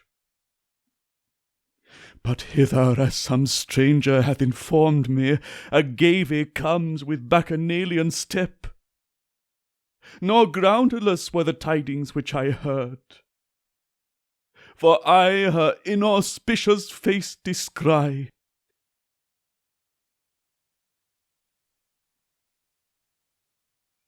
Says Agave, thou, O my father, hast a right to boast that thou the noblest daughters hast begotten. In the same terms I speak of the whole race, but mostly of myself, who at the loom, leaving my web unfinished, have aspired to greater actions, with these naked hands seizing the lion. In my arms thou seest the trophies which my valour hath obtained I bring to be suspended in the palace. Receive them, O my father, and exulting in my successful chase, invite thy friends to share the feast. For thou, through such exploits by me performed, art happy, yes, thrice happy. Says Cadmus, O grief all bounds surpassing, And O murder, which by those miserable hands was wrought, too grievous to behold! A chosen victim presenting to the gods all Thebes and me you to the feast invite. First let me wail your woes, and then my own. For from the god, though we deserve such treatment, too severely have we been punished by the royal Bromius, our kinsman. Says Agave, how morose! What lowering frowns contract the eyelids of an aged man? May my son prosper in the chase, and act like his intrepid mother, when surrounded by Theban youths he rushes on the haunts of savage beasts. But he can only wage an impious war against the gods. My sire, let us instruct him not to place delight in sophistry's pernicious art. Where is he? Who would invite him hither as a witness to my felicity? Says Cadmus, alas, alas! When you perceive what you have done, your sorrows will be intolerable. But if forever you in your present state could have remained, though ye are distant far from real bliss, yet would not you seem wretched to yourselves? Says Agave, but which of these transactions was not right, or can produce affliction? Says Cadmus, first lift up your eyes to heaven. Says Agave, I do. Why bid me look on that ethereal region? Says Cadmus, seems the air to you as if it still remained the same, or is it changed? Says Agave, 'tis brighter than before, and more transparent. Says Cadmus, is your soul still seized with the same stupefaction? Says Agave, though I know not the meaning of this language, by degrees am I grown calm, my former transports cease. Says Cadmus, are your ears open then to wisdom's voice? Can you discreetly answer? Says Agave, I forget each circumstance we talked of, O my sire. Says Cadmus, into what mansion midst the jocund rites of high-men did you enter? Says Agave, me thou gavest in marriage to Ichion, who they say sprung from the dragon's teeth. Says Cadmus, beneath those roofs what offspring to your husband did you bear? Says Agave, Pentheus, the product of our mutual love. Says Cadmus, but in those arms whose visage do you hold? Says Agave, a lion's, as my partners of the chase inform me. Says Cadmus, view it steadfastly, with ease may you discern. Says Agave, what do I behold? Why in my hands this trophy do I bear? Says Cadmus, mark and inform yourself yet more distinctly. Says Agave, these eyes discern the greatest of all griefs. Says Cadmus, doth it appear the semblance of a lion? Says Agave, no. I, his miserable mother, hold the head of Pentheus. Says Cadmus, slain before you knew him, most piteous doom. Says Agave, who murdered him? How fell he into my hands? Says Cadmus, O wretched truth, thou comest unseasonably. Says Agave, speak out, my bosom throbs midst this suspense. Says Cadmus, you and your sister slew him. Says Agave, where died he? In his palace? Name the spot. Says Cadmus, where erst Actaeon by his hounds was torn. Says Agave, but wherefore did the hapless youth ascend Cytheron's mount? Says Cadmus, he went to ridicule your orgies and the god. Says Agave, what motive brought us hither? Says Cadmus, ye were frantic, and all Thebes with Bacchanalian transports was inspired. Says Agave, Bacchus hath caused our ruin, this at length I comprehend. Says Cadmus, by you was he insulted, for him ye deemed no god. Says Agave, but where, my sire, our Pentheus' loved remains? Says Cadmus, I with much toil have traced his body out and hither bring. Says Agave, are these limbs joined anew? But on my son what portion of my madness did I wreak? Says Cadmus, like you, he worshipped not the god, who thence all in one ruin hath involved.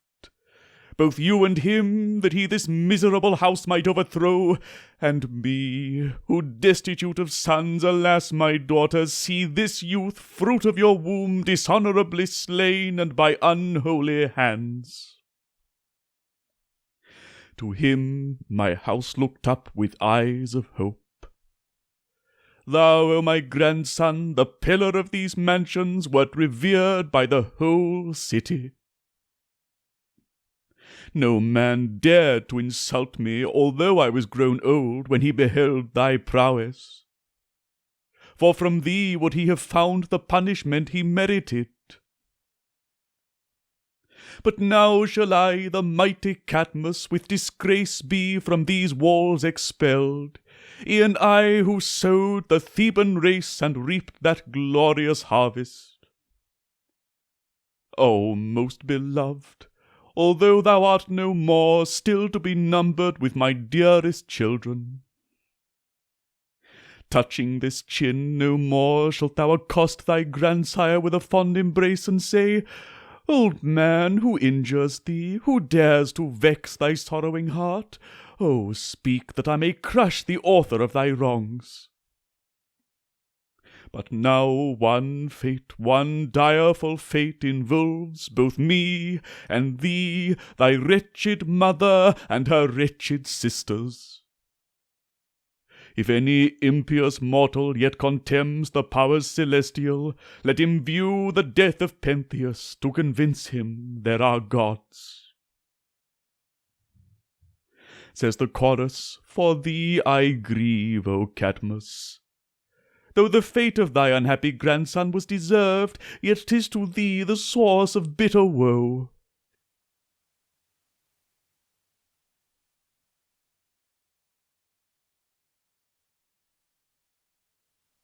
Enter Bacchus. Says Bacchus, O father, you behold how I am changed. You also, and Harmonia, child of Mars, whom you, a mortal, wedded, must assume the form of serpents. In a chariot drawn by oxen, as Jove's oracles pronounce, you and your consort, born sublime, shall rule barbarian tribes, and with unnumbered troops lay many cities waste. But after plundering Apollo's temple, shall the host return with evil auspices. Yet Mars will save you and Harmonia, both thenceforth ordained to live amid the islands of the blessed. I, Bacchus, from no human father sprung, but from immortal Jove, to you announce these fortunes. If ye earlier could have learned that wisdom which your stubborn hearts rejected, much bliss had been your portion. While your walls contained Jove's son, their guardian. Says Cadmus, we implore thy mercy. We, O Bacchus, have transgressed. Says Bacchus, too late my power divine have ye acknowledged, for at the season when 'twas most important, ye knew me not. Says Cadmus, our errors we confess, but thou art too vindictive. Says Bacchus, though a god, by you was I insulted. Says Cadmus, in their wrath, gods ought not to resemble men. Says Bacchus, long since, by Jove my father, thus it was ordained. Says Agave, thy doom, alas, old man, is wretched exile. Says Cadmus, my daughter, in what dreadful woes involved are we, and you, and your beloved sisters. I, too, an aged sojourner, must go to those barbarian tribes. Heaven's oracles, moreover, have ordained I shall invade my bleeding country with a foreign host. And changed into a dragon's scaly form, Harmonia, sprung from Mars, my consort lead, who shall the same ferocious shape assume. To these polluted altars and the tombs of slaughtered Greeks, when to the field I bring that unrelenting phalanx. But my woes shall never end, nor can I steer my bark down to the tranquil shores of Acheron. Says Agave, but I, my father, when of thee bereft, from Thebes myself will banish. Says Cadmus, O my daughter, why thus with trembling arms around me cling, as the young swan to its decrepit sire? Says Agave, ah, whither turn, an outcast from my country? Says Cadmus, I know not, O my daughter. Small relief can your poor sire afford. Says Agave, farewell, thou palace. Farewell, my native city. Thee I leave, a hapless exile, from my bridal chamber. Says Cadmus, to Aristeus' friendly hearth repair. Says Agave, of thee am I deprived. Says Cadmus, I weep, my child, for you and for your sisters. Says Agave, terribly, most terribly, hath Bacchus on thy house poured down his vengeance. Says Bacchus, dreadful wrongs from you I suffered. No due honours to my name were paid in Thebes. Says Agave, farewell, my sire. Says Cadmus, to you I also bid farewell, my wretched daughter. But what I wish you scarcely can attain.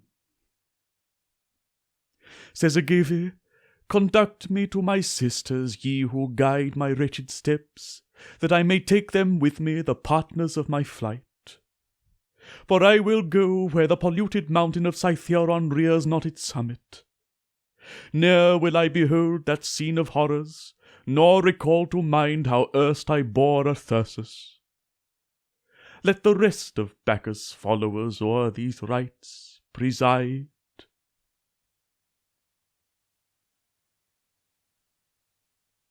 Says the chorus, 1,000 shapes our varying fates assume. The gods perform what least we could expect, and oft the things for which we fondly hoped come not to pass.